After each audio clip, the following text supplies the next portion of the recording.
جس قسم کے چھینٹے اڑائے ہیں حضور کی شخصیت. یہاں آپ مائکروسکوپ لگا کر تلاش کیجئے کہ کوئی چیز ایسی ہے جو ساتھ پوزیس کیا ہے کہ پھر موٹیویٹ کیا ہے کہ جانے آپ نے آغاز کیا ادھر کامیابیوں نے قدم چومنے شروع کر دیے. ہرگز نہیں، ہرگز نہیں، ہرگز نہیں. کپڑے اتار دیتا تھا، بادل ذات برہنہ ہو جاتا تھا. برطانوی fiction writer, scientific fiction writer کی حیثیت سے شہرت ہے. بڑے اچھے اس نے کہانیاں لکھی، ناول لکھے، جس میں وہ ریفلیکٹ کر رہا تھا یہ سائنس کدھر جا رہی ہے. جدھر جا رہی تھی، جو اکتشافات اور جو ایجادات ہونی تھی ان کو پہلے سے ویژولائز کر کے اس پر مبنی کر رہا ہے اپنے ناول کے پلاٹس اور اپنی کہانیوں کے بنیادی خاکے. تو سائنٹیفک فکشن کے نام سے اس اعتبار سے مشہور ہے. لیکن اس کے ساتھ ہی اس نے تاریخ عالم پر 2 کتابیں لکھی ہے، short history of the world and a concise history of the world, جو ذرا نسبتاً زیادہ ضخیم ہے. اس concise history of the world میں وہ چیپٹر جو ہے وہ حضور صلی اللہ علیہ وسلم پر جو چیپٹر لاتا ہے، اس میں ایک بات میں اپنے دل پر جبر کر کے آپ کو بتا رہا ہوں. ابتدا میں حضور کی ذاتی نجی خانگی زندگی پر اس نے نہایت رقیق حملے کیے. یوں سمجھیے کہ جیسے 2 ملعون نام نہاد مسلمانوں نے اس دور میں کیا ہے، سلمان رشدی نے اور تسلیمہ نسرین نے. ایک نے انگلینڈ میں بیٹھ کر، ایک نے بنگلہ دیش میں بیٹھ کر جس قسم کے چھینٹے اڑائے ہیں حضور کی شخصیت پر، اسی طرح کے چھینٹے ایچ جی ویلس نے حضور کی ذات مبارکہ پر خصوصاً خان کی زندگی پر اڑائے.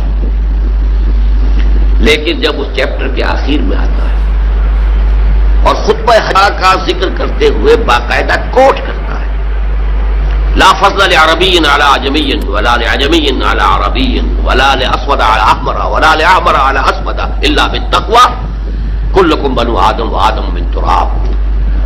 دیکھو لوگوں، کسی عرب کو کسی عجمی پر کوئی فضیلت حاصل نہیں، اسی طرح کسی عجمی کو کسی عرب پر کوئی فضیلت حاصل نہیں، اسی طرح کسی سرخ و سفید رنگ والے شخص کو کوئی فضیلت حاصل نہیں کسی سیاہ روح پر، سیاہ فام پر، اور اسی طریقے سے کسی سیاہ فام کو کوئی فضیلت حاصل نہیں سفید فام پر یا سرخ روح پر.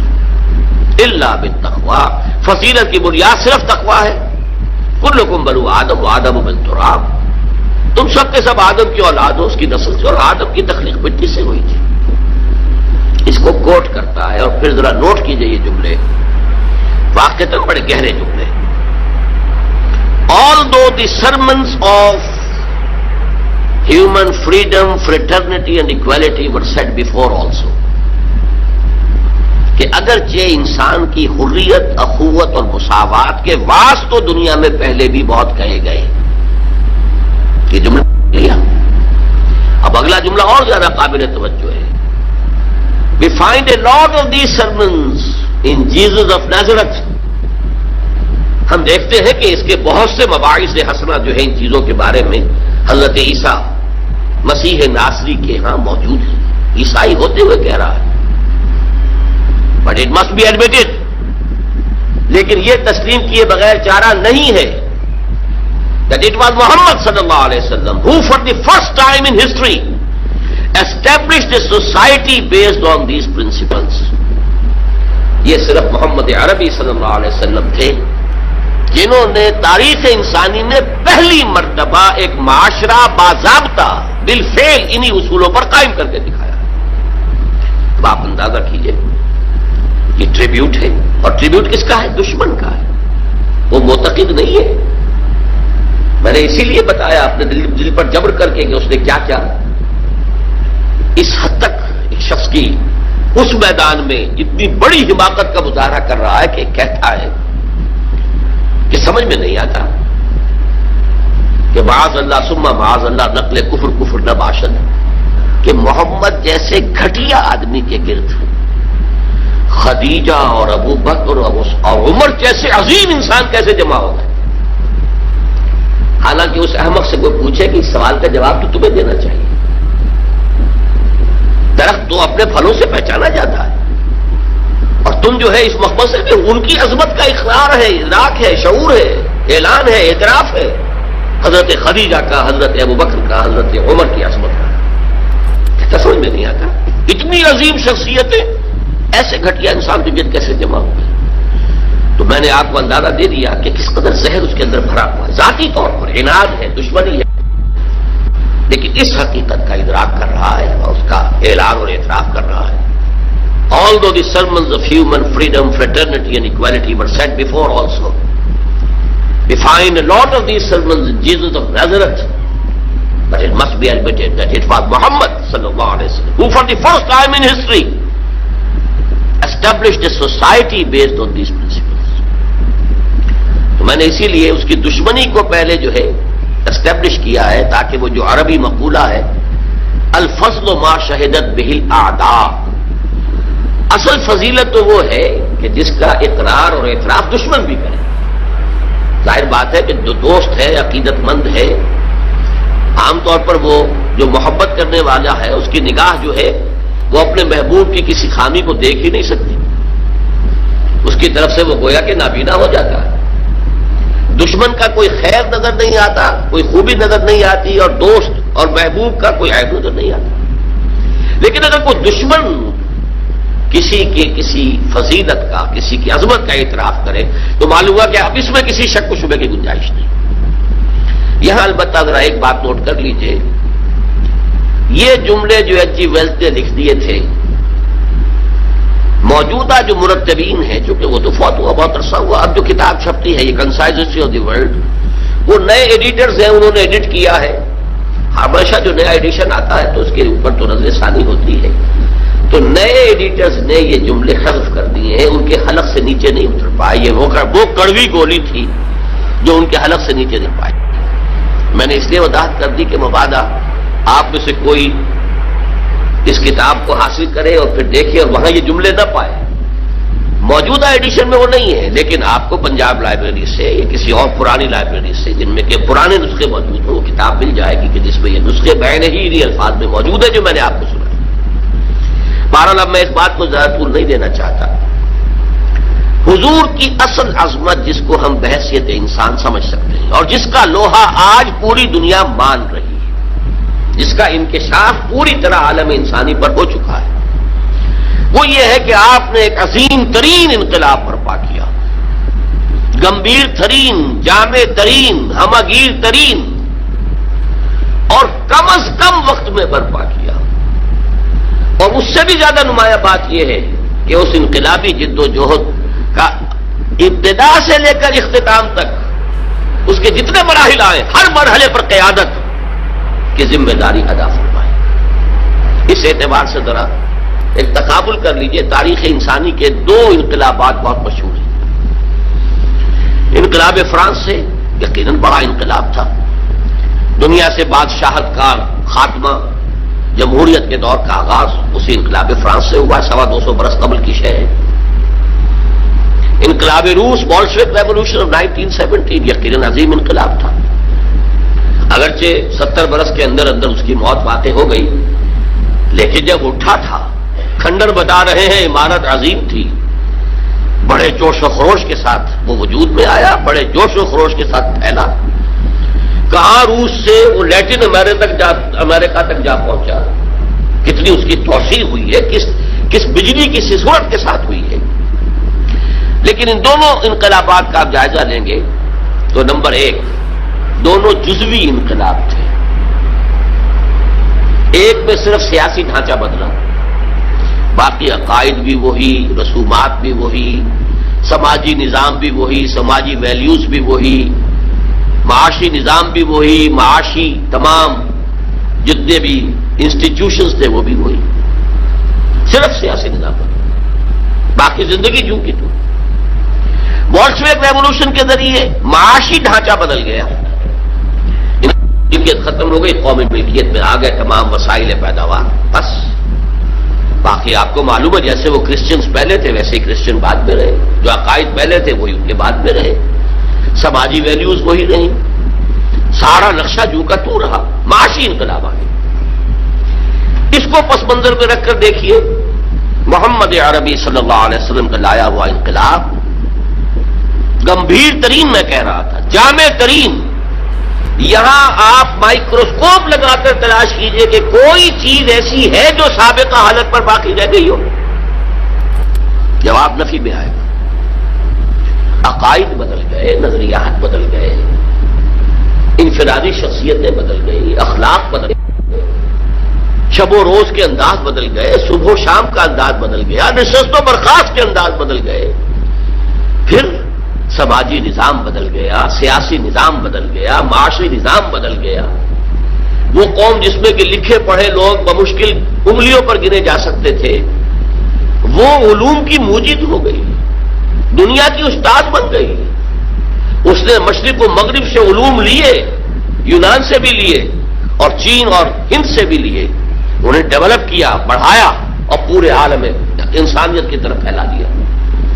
یہ سارا کام انقلاب عظیم، گمبھیر ترین، ہماگیر ترین، جامع ترین انقلاب. تو چہ نسبت خاطرہ بعالم پاک، یہ فرانس کا ریولوشن کہاں کھڑا ہوگا؟ انقلاب محمد صلی اللہ علیہ وسلم کے تقابل میں. مارس کا انقلاب کہاں کھڑا ہوگا؟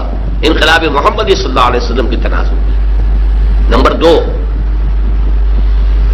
ان تمام انقلابات کے اندر یہ چیز قدر مشترک ہے کہ فکر دینے والے اور دعوت کا آغاز کرنے والے کچھ اور لوگ تھے، لیکن وہ صرف قلم کار تھے، وہ صرف رائٹرز تھے، مصنفین تھے، وہ مرد میدان نہیں تھے. وہ انقلاب کے لیے عملی جد و جہد میں سامنے نہیں آ سکے. انہوں نے خود آگے بڑھ کر کوئی انقلابی جماعت نہیں بنائی. انہوں نے خود آگے آ کر انقلابی جو جد و جہد تھی اس کی قیادت نہیں کی. نہیں، وہ تو صرف پیپل آف دی ڈیسک تھے. انقلاب کچھ اور لوگوں کی زیر سرکردگی، کچھ اور لوگوں کی زیر قیادت، کچھ اور لوگوں کی رہنمائی میں وجود میں آئی. فرانس میں والٹیئر اور روسو مفکرین کی حیثیت سے، مصنفین کی حیثیت سے بہت اونچا مقام ہے، لیکن وہ میدان کے آدمی تھے ہی نہیں. یہی وجہ ہے کہ انقلاب فرانس جو ہے وہ بہت بلڈی ریولوشن کہلاتا ہے، اس لیے کہ قیادت کوئی تھی نہیں. وہ تو ایک فکر تھا جو پھیل گیا تھا، اس نے لوگوں میں ایک جوش و خروش پیدا کر دیا. اسپونٹینیس جو ہے وہ ایک لاوا پھٹا ہے، اور اس لاوا پھٹنے میں چونکہ کوئی تنظیم تھی ہی نہیں، کوئی قیادت تھی ہی نہیں، لہذا انتہائی خونی انقلاب ہوا. بہت بلڈی ریولوشن. اسی طریقے سے ذرا غور کیجئے، روس کے انقلاب بولشوک ریولوشن کی بنیاد داس کیپیٹال، ایک کتاب، کارل مارکس اس کا مصنف اور اس کے ساتھ اس کا کو آتھر اینجلز، دونوں نے مل کر یہ کتاب لکھی ہے. لیکن یہ کہ یہ بھی نوٹ کر لیجئے کہ اس کتاب کی تاثیر، وہ کتنی پروفاؤنڈ کتاب ہے، کس طرح اس نے ذہنی انسانی کو اپنی گرفت میں لیا ہے، کس طرح اس نے ساری تعبیرات کو بدل کر رکھ دیا ہے. پوری حیات انسانی کا خالص مادی جو ہے تعبیر کی ہے، روحانیات سے، مذہب کے بالکل نفی کرتے ہوئے، لیکن مدلل اس انداز سے، اس طور سے کہ اس نے لوگوں کو گرپ میں لیا ہے، ان کو پوزیس کیا ہے، اس درجے پوزیس کیا ہے کہ پھر موٹیویٹ کیا ہے کہ جانے تک دے دیں انقلاب برپا کرنے. اس لیے اقبال نے کہا ہے، نیس پیغمبر و لیکن در بغل دارت کتاب، کتاب تھی اس کے پاس. جیسے کہ آپ کو معلوم ہے کہ محمد عربی صلی اللہ علیہ وسلم کا انقلاب اگر اسے ٹریس کریں گے تو وہ قرآن کے ذریعے سے وجود میں آیا. اتر کر ہرا سے سوئے قوم آیا اور ایک نسخہ کیمیا ساتھ لایا. بہرحال اگرچہ قرآن کا تقابل کرنا داس کیپیٹال سے یا داس کیپیٹال کا تقابل کرنا قرآن سے، یہ تو میرے نزدیک نامناسب ہے. لیکن یہ کہ آپ اس اعتبار سے ضرور نوٹ کیجئے کہ واقعتاً ایک کتاب ہے جس نے یہ عظیم انقلاب بولشوک ریولوشن برپا کیا ہے. لیکن مارکس ہوں یا اینجل صاحب ہوں، دونوں رائٹرز تھے، بس مفکر تھے. انہوں نے اپنی کتاب لکھی جرمنی اور لندن میں بیٹھ کر، اور جرمنی اور لندن میں اس انقلاب کا کہیں وجود ہی نہیں واقع ہوا. وہ خود اپنی سرکردگی میں، اپنی قیادت میں کسی ایک گاؤں میں بھی انقلاب برپا نہیں کر سکے. انقلاب آیا کہاں؟ تیسرے تیواڑے، اللہ میاں کے پچھواڑے کس قدر دور روس میں انقلاب آیا، بولشوک پارٹیز ان کے ذریعے سے، اور عین وقت پر چونکہ ایگزائل میں تھے، جیسے کہ خمینی صاحب ایگزائل میں تھے اور عین وقت پر آ کر انہوں نے جو فرانس کے اندر جو بھی اس وقت جو ایران میں ہنگامہ جاری تھا اس کی قیادت اپنے ہاتھ میں سنبھال لی، اسی طرح عین وقت پر لینن آیا ہے اور اس نے آ کر قبضہ کیا ہے، ہائی جیک کیا ہے قیادت کو اور انقلاب برپا کر دیا۔ اس تناظر میں دیکھیے محمد عربی صلی اللہ علیہ وسلم ایک فرد واحد کی حیثیت سے اپنی دعوت کا آغاز کرتے ہیں، وہی فکر دینے والے، وہی دعوت دینے والے، وہی ہیں جو اسٹریٹ پریچنگ کر رہے ہیں، مکے کی گلیوں میں گھوم رہے ہیں، یا ایھا الناس قولوا لا الہ الا اللہ تفلحوا، اسٹریٹ پریچنگ گلیوں میں، جیسے حضرت عیسیٰ علیہ السلام اسٹریٹ پریچنگ کرتے تھے۔ وہی ہیں جو کبھی اپنے رشتہ داروں کو جمع کر رہے ہیں اور ان کے سامنے دعوت پیش کر رہے ہیں کھانا کھلا کر، کبھی کوہ صفا پر کھڑے ہو گئے ہیں، بلند آواز سے آپ نے کہا وا صباحا اور لوگوں کو جمع کیا، اپنی دعوت پیش کی۔ وہی شخص کہ جو فرد واحد کی حیثیت سے، داعی کی حیثیت سے سامنے آیا، کل 22 برس میں اس نے پورے انقلاب کی تکمیل کر دی اور ہر مرحلے پر اس کی قیادت خود فرمائی۔ وہی اسٹریٹ پریچر، غزوہ بدر میں وہی کمانڈر ہے، غزوہ احد میں وہی سپہ سالار ہے، وہی اسٹریٹ پریچر۔ یہ جیسا کہ ڈاکٹر مائیکل ہارٹ کا میں نے حوالہ دیا، یہ نقشہ دنیا نے کبھی دیکھا ہی نہیں، کوئی اس کی نظیر ہے ہی نہیں، کوئی مثال ہے ہی نہیں۔ اسٹریٹ پریچرز ہی رہ جاتے ہیں، مربی اور مزکی بس ان کا اپنا ایک دائرہ ہوتا ہے، کچھ لوگوں کا تزکیہ نفس کر دیا، جو ان کے پاس چل کر آئے وہ بھی وہ آتے ہیں جو ان کی خانقاہ میں خود طالب بن کر آئے، اور ان کا کوئی تزکیہ کر دیں گے، کچھ اصلاح ہو جائے گی۔ یہ عمل ایک فرد واحد وہی فکر دے رہا ہے، وہی دعوت دے رہا ہے۔ دعوت کا آغاز کتنے میگر، کتنے میں وہ لفظ استعمال نہیں کرنا چاہتا، لیکن واقعہ یہ ہے کہ کتنے حقیر سے انداز میں ہو رہا ہے اور کیسی کیسی ناکامیاں سامنے آ رہی ہیں۔ پہلی مرتبہ جب حکم ہوا وانذر عشیرتک الاقربین، سورہ شعراء میں یہ آیت ہے، اے نبی ذرا اپنے قریبی رشتہ داروں کو خبردار کیجیے۔ حکم دیا حضرت علی کو، وہ آپ کے زیر کفالت بھی تھے، زیر تربیت بھی تھے، اور پھر وہی نوجوانی کا عالم تھا، تو گویا کہ گھریلو سامان لانا، اس کا بندوبست کرنا انہی کے ذمہ تھا کہ دعوت طعام کا اہتمام کرو اور تمام بنو ہاشم کو بلا لو۔ اہتمام ہوا، تمام بنی ہاشم جمع ہو گئے، کھانا لوگوں نے کھا لیا۔ اب حضور کھڑے ہوئے اپنی بات کہنے کے لیے، تو کچھ لوگوں نے ہوٹنگ کی، کچھ نے فقرے چست کیے، کچھ نے شور مچایا، اور مجمع جو ہے وہ چلا گیا اور حضور اپنی بات کہہ بھی نہیں سکے۔ تو یہ نہ سمجھیے کہ ایسا ہو گیا ہو کہ ادھر آپ نے آغاز کیا، ادھر کامیابیوں نے قدم چومنے شروع کر دیے، ہرگز نہیں، ہرگز نہیں، ہرگز نہیں۔ اہم ترین نقطہ جو ہے آپ کی انقلابی جد و جہد کا، اس کو نوٹ کر لیجئے، یہ خالص انسانی جد و جہد کی سطح پر ہوئی ہے۔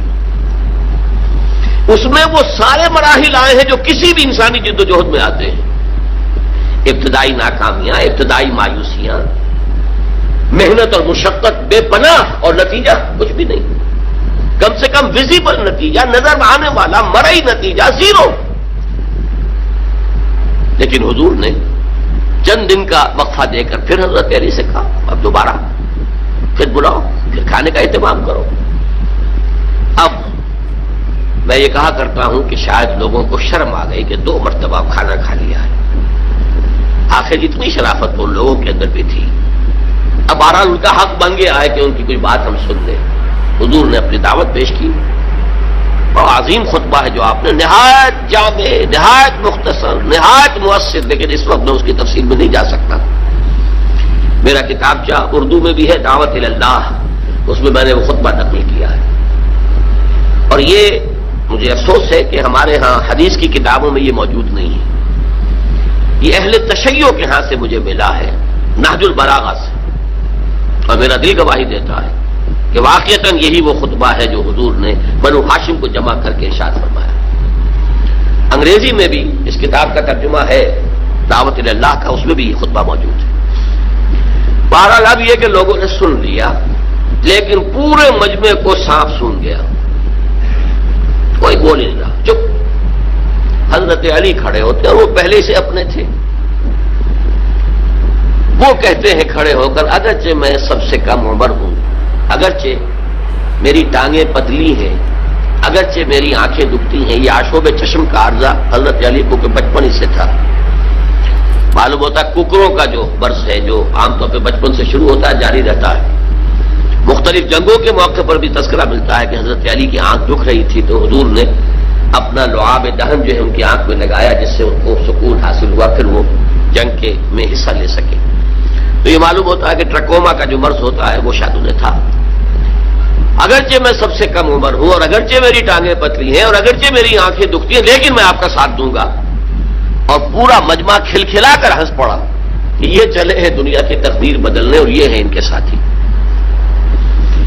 یہاں سے آغاز ہو رہا ہے، ذرا غور کیجیے۔ اور جب حکم آتا ہے فَاصْدَعْ بِمَا تُؤْمَرُ، اے نبی اب ڈنکے کی چوٹ کہیے۔ شروع میں 3 سال جو ہے حضور نے جس کو کہتے ہیں پی پی کال، پرسن ٹو پرسن، انفرادی رابطے کے ذریعے سے جو ہے وہ دعوت کو پھیلایا تھا۔ اب آپ کے پاس حکم آ گیا فَاصْدَعْ بِمَا تُؤْمَرُ، اے نبی بس اب یہ جو لو پروفائل میں یہ نوٹ کر لیجئے، خفیہ دعوت کا کوئی دور محمد رسول اللہ صلی اللہ علیہ وسلم کی اس جد و جہد میں نہیں آیا، کوئی خفیہ بات نہیں تھی، انڈر گراؤنڈ موومنٹ نہیں تھی، ہرگز نہیں۔ البتہ لو پروفائل میں پرسن ٹو پرسن کانٹیکٹ کے ذریعے سے بات پھیل رہی تھی۔ لیکن اب حکم آ گیا فَاصْدَعْ بِمَا تُؤْمَرُ، اے محمد اب ڈنکے کی چوٹ کہو جس چیز کا کہ تمہیں حکم ہوا ہے۔ پھر آپ کوہ صفا پر چڑھے۔ اب کوہ صفا جو رہ گیا ہے بیچارہ، تو اس کا ایک سمبل ہے، علامت ہے جو باقی رہ گئی ہے۔ حضور کے زمانے میں باقاعدہ ایک پہاڑی تھی، ایسی پہاڑی کے جس کے پیچھے کوئی لشکر بھی چھپ سکتا تھا، ایسی پہاڑی۔ بہرحال یہ چونکہ عرب کا دستور تھا، یہیں سے ہمیں ایک بات معلوم ہوتی ہے کہ دعوت کے لیے جو بھی آپ کے زمانے میں مروجہ ہو طریقے، ان سب کو اختیار کرنا۔ ہاں اگر کوئی شرافت کے یا حیا کے منافی کوئی شے ہے تو اس کو اس میں سے ختم کر دیا جائے، لیکن یہ کہ جتنے بھی ذرائع ہوں ابلاغ کے جو موجود ہوں آپ کے وقت میں، وہ آپ کو استعمال کرنے چاہیے۔ جب حکم ہوا فَاصْدَعْ بِمَا تُؤْمَرُ تو آپ نے رواج کے مطابق یہ شکل اختیار کی۔ رواج کیا تھا؟ عرب میں آپ کو معلوم ہے کہ قبائل ایک دوسرے پر حملہ کرتے رہتے تھے، غارت گری ہوتی تھی، لوٹ مار ہوتا تھا۔ تو اگر کسی کو یہ اطلاع مل جاتی تھی کسی قبیلے کے فرد کو کہ فلاں قبیلہ ہم پر حملے کا پروگرام بنا رہا ہے، اور ہو سکتا ہے آج ہی رات کو، اور رات کو بھی نہیں، وہ جس سے آپ کہتے ہیں small hours of the morning, اس میں وہ آ کر حملہ کیا کرتے تھے 2, 3, 4 بجے، جبکہ نیند ہے لوگ کا انتہائی بجے ہوتا ہے لوگ پر سوئے ہوئے پر آ کر اچانک ٹوٹ پڑنا، قتل بھی کرنا اور لوٹ مار کر کے بھاگ جانا، یہ ان کا ایک عام رواج تھا۔ تو جس کسی کو اطلاع مل جاتی تھی کہ قبیلہ جو ہے اس طور سے حملہ آور ہوا چاہتا ہے، وہ کسی بلند مقام پر چڑھ جاتا تھا، کپڑے اتار دیتا تھا، بادل ذات برہنہ ہو جاتا تھا، نعرہ لگاتا تھا واہ صباحا، ہائے وہ صبح جو آیا چاہتی ہے، جس میں غارت گری ہوگی، جس میں لوٹ مار ہوگی، جس میں کشت خون ہوگا، واہ صباحا، وہ صبح، ہائے وہ صبح جو آیا چاہتی ہے۔